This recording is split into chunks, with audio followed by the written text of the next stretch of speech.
The Mound by H.P. Lovecraft for Zealia Bishop.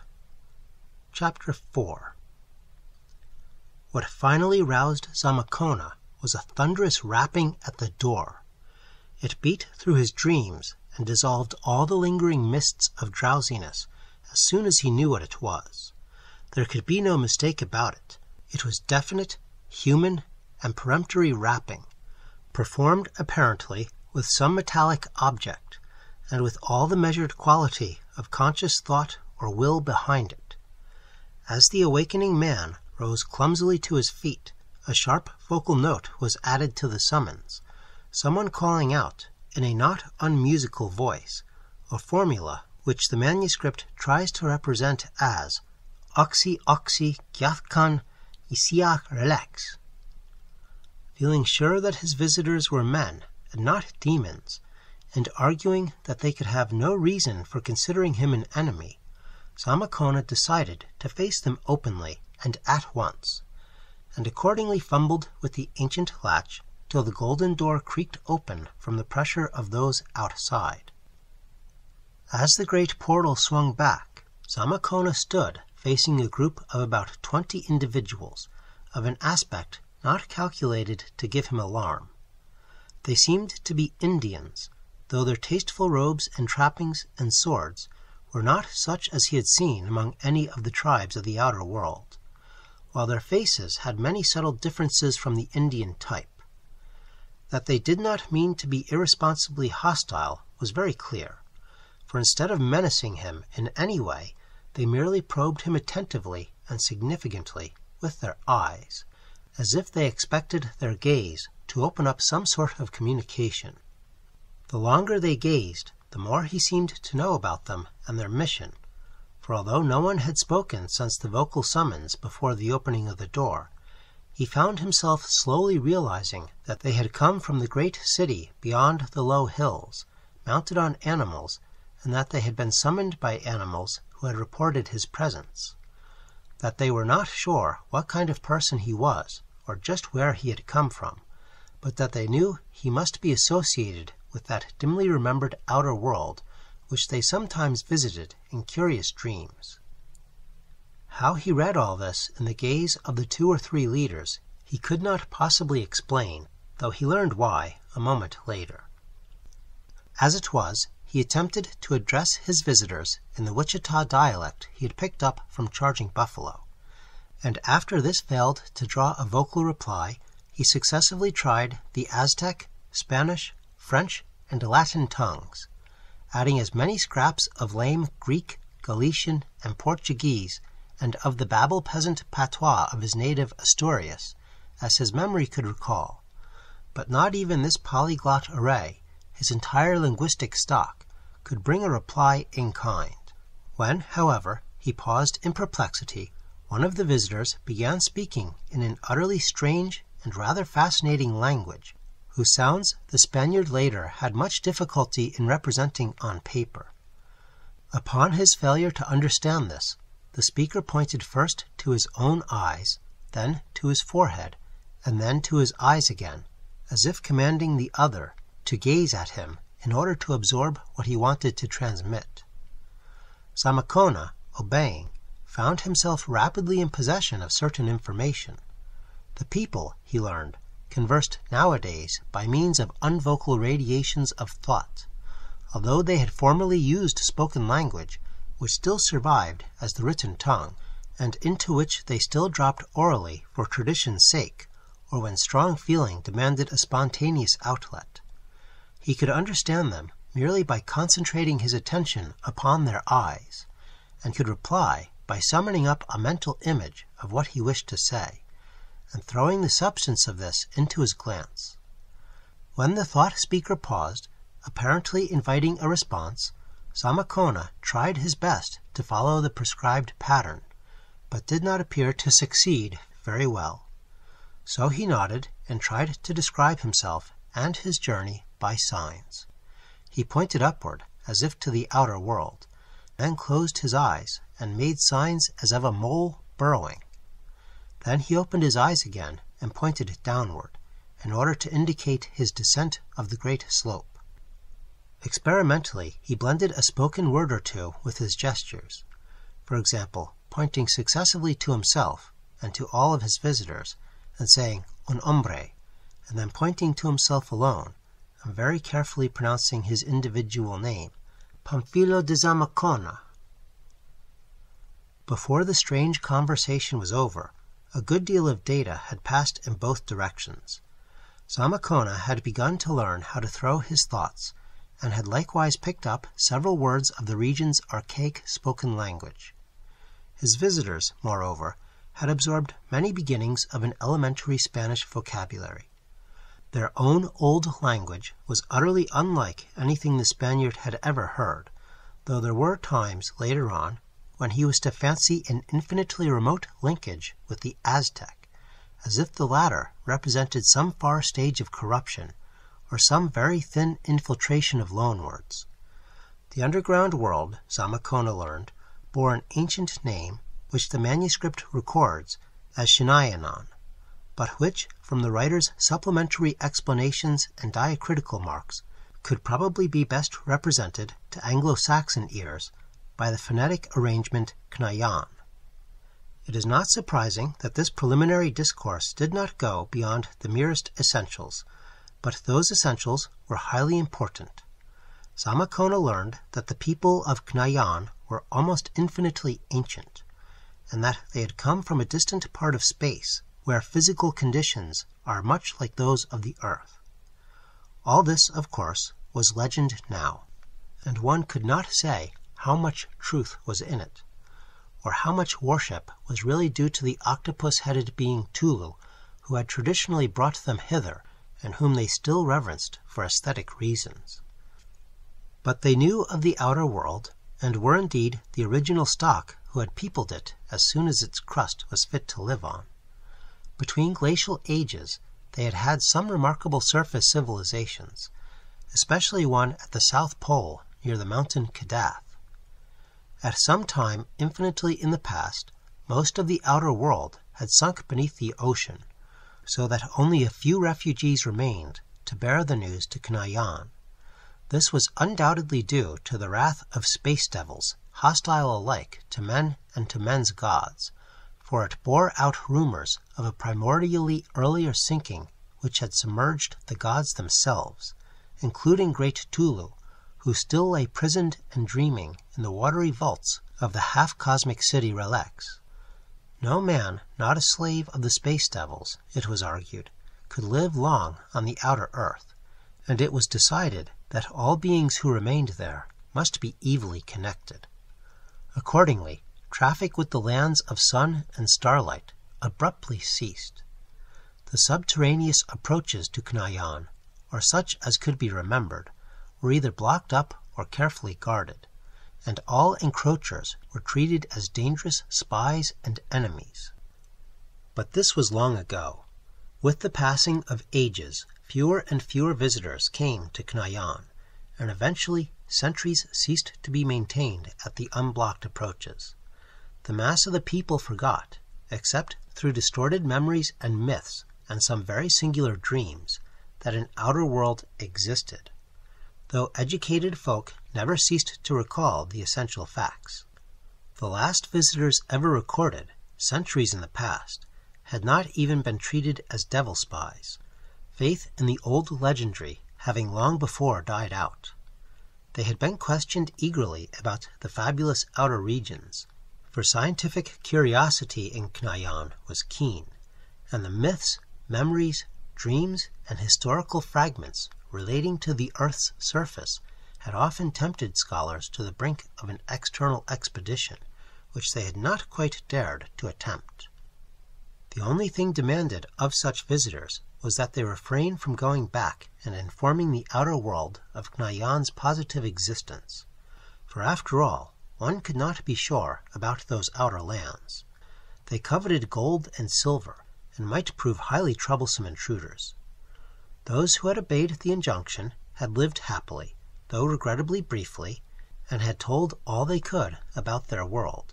Little enough, however, since the accounts were all so fragmentary and conflicting that one could hardly tell what to believe and what to doubt. One wished that more of them would come.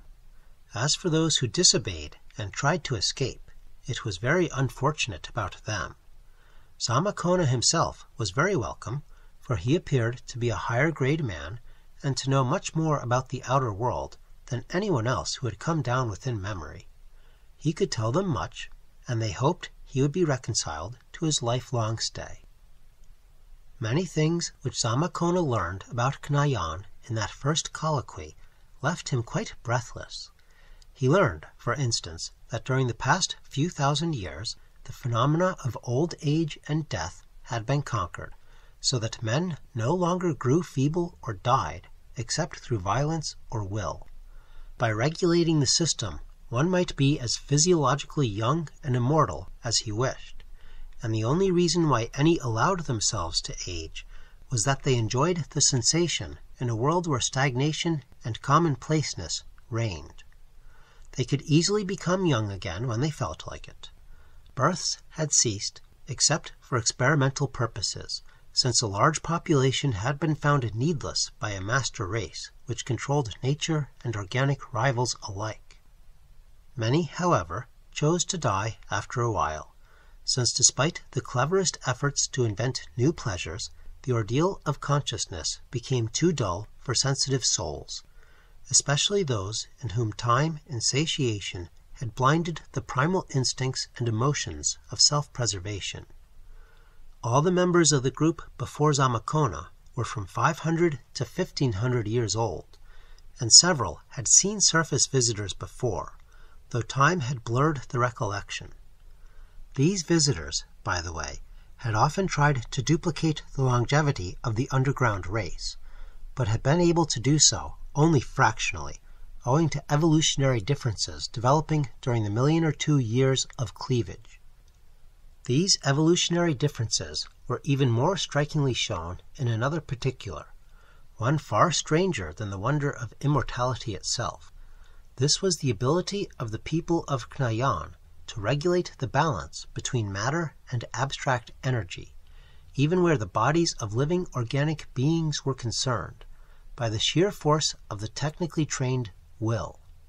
In other words, with suitable effort, a learned man of Knyaun could dematerialize and rematerialize himself, or with somewhat greater effort and subtler technique, any other object he chose, reducing solid matter to free external particles and recombining the particles again without damage.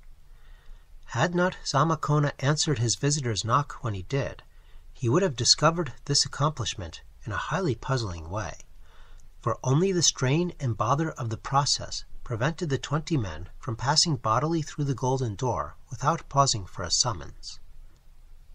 This art was much older than the art of perpetual life, and it could be taught to some extent, though never perfectly, to any intelligent person. Rumors of it had reached the outer world in past aeons, surviving in secret traditions and ghostly legendry. The men of Knyaun have been amused by the primitive and imperfect spirit tales brought down by outer world stragglers. In practical life, this principle had certain industrial applications, but was generally suffered to remain neglected through lack of any particular incentive to its use. Its chief surviving form was in connection with sleep, when, for excitement's sake, many dream connoisseurs resorted to it to enhance the vividness of their visionary wanderings. By the aid of this method, certain dreamers even paid half-material visits to a strange, nebulous realm of mounds and valleys and varying light which some believed to be the forgotten outer world. They would go thither on their beasts, and in an age of peace live over the old glorious battles of their forefathers. Some philosophers thought that in such cases they actually coalesced with immaterial forces left behind by these warlike ancestors themselves. The people of Knyaun all dwelt in the great tall city of Tsath beyond the mountains. Formerly several races of them had inhabited the entire underground world, which stretched down to unfathomable abysses, and which included besides the blue-litten region a red-litten region called Yoth, where relics of a still older and non-human race were found by archaeologists. In the course of time, however, the men of Tzoth had conquered and enslaved the rest, interbreeding them with certain horned and four-footed animals of the Red Litten region, whose semi-human leanings were very peculiar, and which, though containing a certain artificially created element, may have been in part the degenerate descendants of those peculiar entities who had left the relics. As aeons passed, and mechanical discoveries made the business of life extremely easy, a concentration of the people of Tzoth took place, so that all the rest of Knayaan became relatively deserted. It was easier to live in one place, and there was no object in maintaining a population of overflowing proportions. Many of the old mechanical devices were still in use, though others had been abandoned when it was seen that they failed to give pleasure, or that they were not necessary for a race of reduced numbers, whose mental force could govern an extensive array of inferior and semi-human industrial organisms. This extensive slave class was highly composite, being bred from ancient conquered enemies, from outer-world stragglers, from dead bodies curiously galvanized into effectiveness, and from the naturally inferior members of the ruling race of Tzoth. The ruling type itself had become highly superior through selective breeding and social evolution, the nation having passed through a period of idealistic industrial democracy which gave equal opportunities to all, and thus, by raising the naturally intelligent to power, drained the masses of all their brains and stamina. Industry being found fundamentally futile except for the supplying of basic needs and the gratification of inescapable yearnings, had become very simple. Physical comfort was ensured by an urban mechanization of standardized and easily maintained pattern, and other elemental needs were supplied by scientific agriculture and stock raising. Long travel was abandoned, and people went back to using the horned, half-human beasts instead of maintaining the profusion of gold, silver, and steel transportation machines which had once threaded land, water, and air. Zamacona could scarcely believe that such things had ever existed outside dreams, but was told he could see specimens of them in museums. He could also see the ruins of other vast magical devices by traveling a day's journey to the valley of Do-Hna, to which the race had spread during its period of greatest numbers. The cities and temples of this present plain were of a far more archaic period, and had never been other than religious and antiquarian shrines during the supremacy of the men of Tzoth. In government, Tzoth was a kind of communistic or semi-anarchical state, habit rather than law determining the daily order of things.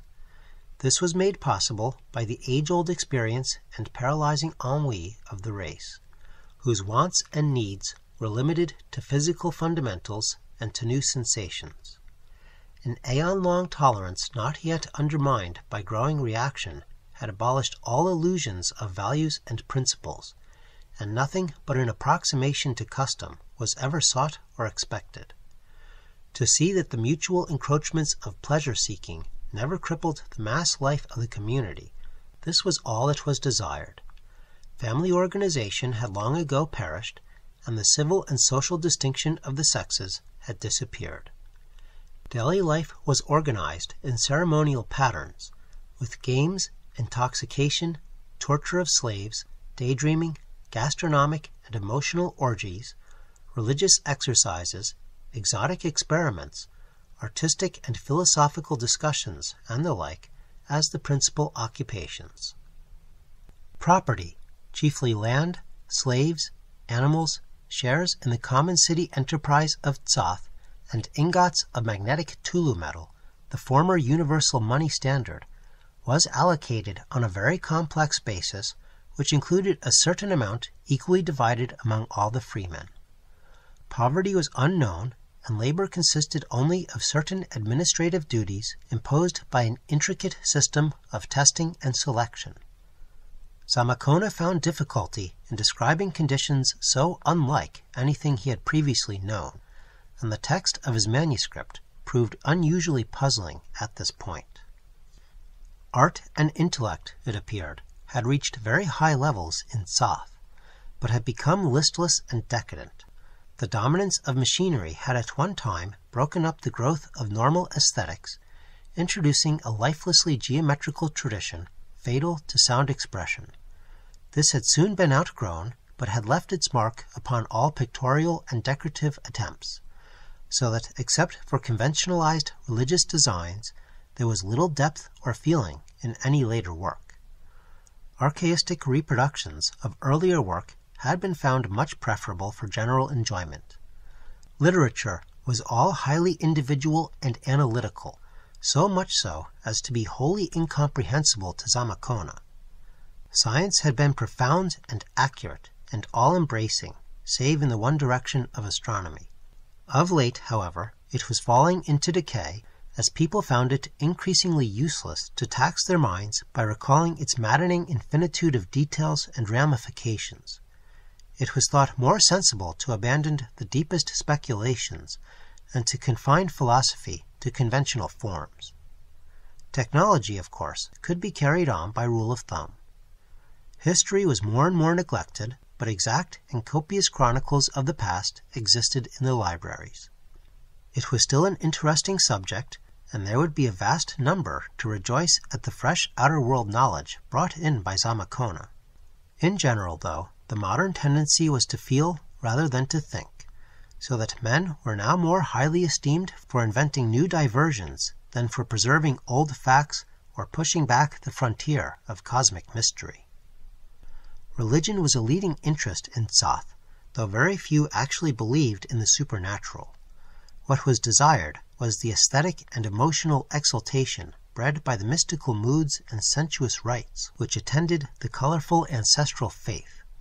Temples to Great Tulu, a spirit of universal harmony, anciently symbolized as the octopus-headed god who had brought all men down from the stars, were the most richly constructed objects in all Knyan, while the cryptic shrines of Yig, the principle of life symbolized as the father of all serpents, were almost as lavish and remarkable. In time, Zamakona learned much of the orgies and sacrifices connected with this religion, but seemed piously reluctant to describe them in his manuscript. He himself never participated in any of the rites, save those which he mistook for perversions of his own faith. Nor did he ever lose an opportunity to try to convert the people to that faith of the cross which the Spaniard hoped to make universal. Prominent in the contemporary religion of Tsath was a revived and almost genuine veneration for the rare sacred metal of Tulu, that dark, lustrous, magnetic stuff which was nowhere found in nature, but which had always been with men in the form of idols and hieratic implements.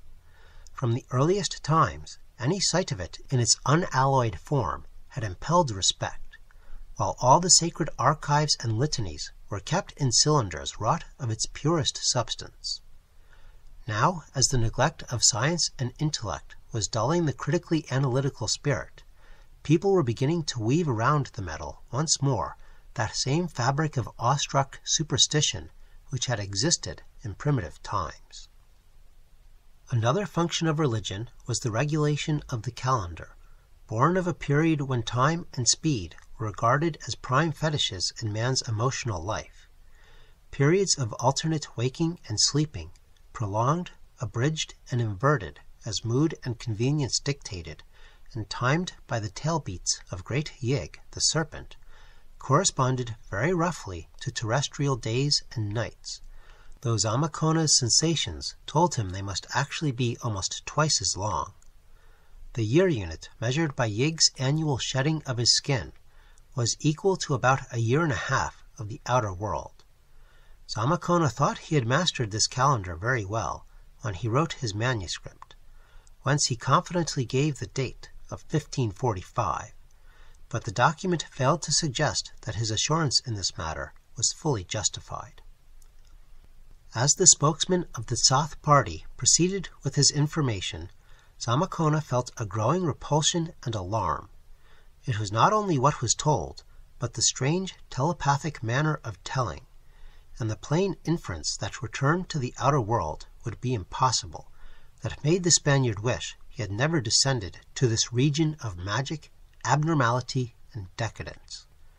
But he knew that nothing but friendly acquiescence would do as a policy, hence decided to cooperate in all his visitors' plans and furnish all the information they might desire. They, on their part, were fascinated by the outer world data, which he managed haltingly to convey.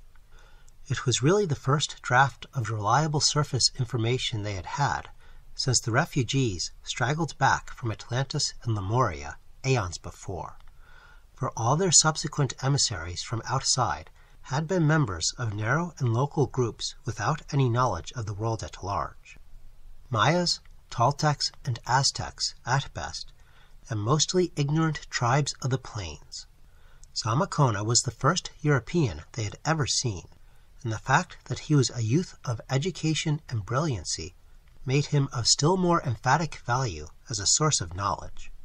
The visiting party showed their breathless interest in all he contrived to convey, and it was plain that his coming would do much to relieve the flagging interest of wary Tsath in matters of geography and history. The only thing which seemed to displease the men of Tsath was the fact that curious and adventurous strangers were beginning to pour into these parts of the upper world where the passages to Cnayan lay. Zamacona told them of the founding of Florida and New Spain, and made it clear that a great part of the world was stirring with the zest of adventure. Spanish, Portuguese, French, and English. Sooner or later, Mexico and Florida must meet in one great colonial empire, and then it would be hard to keep outsiders from the rumored gold and silver of the abyss. Charging Buffalo knew of Zamacona's journey into the earth. Would he tell Coronado, or somehow let a report get to the great viceroy when he failed to find the traveler at the promised meeting place? Alarm for the continued secrecy and safety of Cnayan showed in the faces of the visitors, and Zamacona absorbed from their minds the fact that from now on, sentries would undoubtedly be posted once more at all the unblocked passages to the outside world which the men of Tsath could remember.